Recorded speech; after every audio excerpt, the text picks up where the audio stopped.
The Beggar and the Queen. The suitors had departed, some to their homes in the city, and the others to their beds in the palace. Odysseus and his son were at last alone in the great hall. "We must move quickly now," said Odysseus. "Athena has warned me that tomorrow is the day of reckoning. The suitors will be married at last, and their bride will be wicked death." He waved an arm around the walls. Swords and spears, helmets and armor hung everywhere. "Clear all of these away, and hide them in one of the storerooms. If anyone asks what's happened to them, say that they are tarnished and that you sent them away to be cleaned. And hide enough weapons for ourselves in the corner by the door. When you've finished, go straight to bed and try to get some sleep. I'll spend the night here in front of the fire." The walls were quickly cleared, and soon Odysseus was left alone. Meanwhile, Penelope had heard about this stranger, and she longed to speak with him. Perhaps by some miracle he brought news of her husband. When she was confident that the loathsome suitors had gone, she went down the hall where her maids, as they did every night, were clearing up after her would-be husbands. The stranger, a curiously familiar-looking, sad-faced old beggar, was sitting in the glow of the fire. Little suspecting that this old man in rags was her long-lost husband, Penelope pulled up a chair beside him. "Old stranger, you are welcome to my hearth. Please tell me who you are. Eumaeus has told me a bit about you, and now I long to hear a story from your own lips." Odysseus stared into the fire. His wife's voice made his flesh melt. When at last he turned his face toward her, a single tear rolled down his old man's cheek.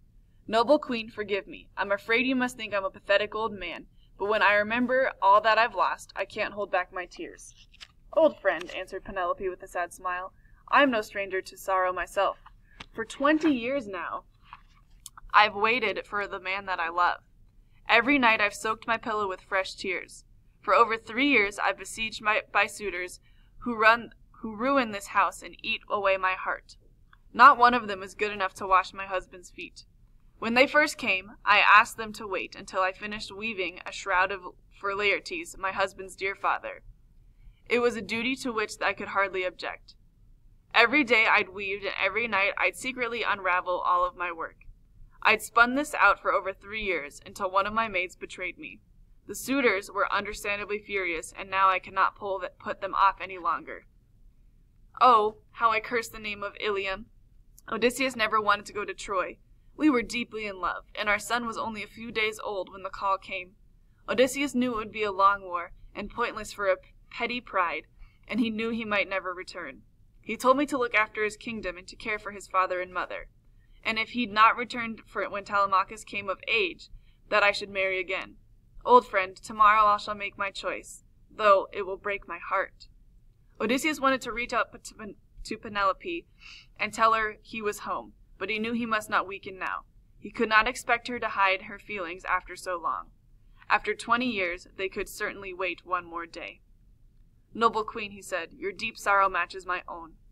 If only I brought good news, if only I could say that any day now your husband will return in glory to his home. I can't. I know too well what it's like to have my own hopes raised and then cruelly dashed away. But tell me, if you can bear to speak of it, how you're going to make your choice, for I'm interested to hear your plans." "Gladly, old friend, and since you have the air of a wise counsel, you can tell me whether you approve. My husband had a favorite bow that he left behind when he went to Troy. He was a great archer, and I still remember how his face lit up every time he took the bow in his hands. He loved to use it and show off his skills. You know the tiny brass rings that are used to hang ceremonial axes on the wall? Well, Odysseus would line up 12 axes on their handles in the air and fire his arrows through the rings. It was a remarkable feat. Others who tried couldn't even string the bow. Tomorrow I'll bring this bow and line up 12 axes in the hall. Whoever strings the bow and shoots an arrow through the rings will win my hand. If none succeed, then I'll marry the first man to string the bow." "Noble queen, your plans are a good one. If I were younger, I'd ask to try your husband's bow myself. Not, I need hardly add, as a suitor for your hand. I'm not such an old fool as that yet. But I love archery, and I have to admit that I'd love to see the suitors' faces if a miserable old beggar showed them up." Penelope laughed. "That would be a sight worth seeing. And if you want to, I'll make sure you get a chance. But now, old friend, you've listened to my tale of sorrow long enough. My woman will bathe you and bring you fresh clothes and bedding, and then I'll leave you to sleep." Dear Queen, for many years I've worn rags and made my bed on the hard ground. I'm an old man, and it's too late to change my habits now. Clean linens and a soft bed would be wasted on me. Besides, I wouldn't like these young women to touch my wrinkled skin. But perhaps that old woman who stands beside you might wash my aching feet. For the sadness in her eyes, I can see that she too has known great sorrow in her life. Odysseus was looking at Eurycleia, his old nurse, who was now the closest companion of Penelope's sorrow. I'll do it gladly, said Eurycleia, for dear Penelope's sake, and for your own, and for the sake of my dear Odysseus too. For although you're worn and bowed down by age and sorrow, you look exactly as he'd have looked had he lived to be as old as you. The old nurse warmed a basin of water on the blazing fire and set it down at the beggar's feet. As she washed him, her fingers touched an old scar running up his right thigh from above his knee. She peered at it closely with the dim old eyes, and then let go of his leg so suddenly that his foot dropped into the basin with a splash. Odysseus looked around in alarm, but no one was watching. Odysseus, my darling child, exclaimed Eurycleia. You've come home to us at last. The scar's an old friend of mine. Remember how many times I changed the bandage on that dreadful wound?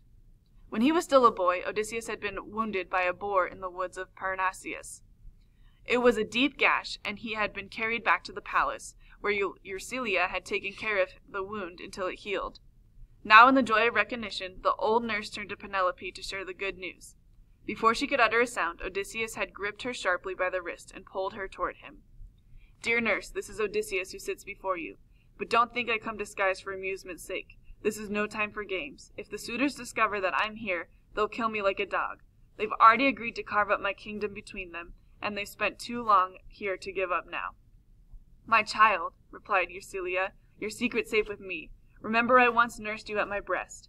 And if there's any justice in this world, then I'll live to see you drive the cruel suitors from the land you set our people free. That, old nurse, is in the hand of the gods. Let's pray they're on my side. Eurycleia continued to bathe the old beggar's feet and legs in silence. When she had finished, Penelope wished her guest good night and climbed the stairs to her lonely room in the company of her maids. Now Odysseus sat alone in the great hall, staring into the glow of the heart of the fire. After all that he had been through, his greatest test was still to come, and it would come tomorrow.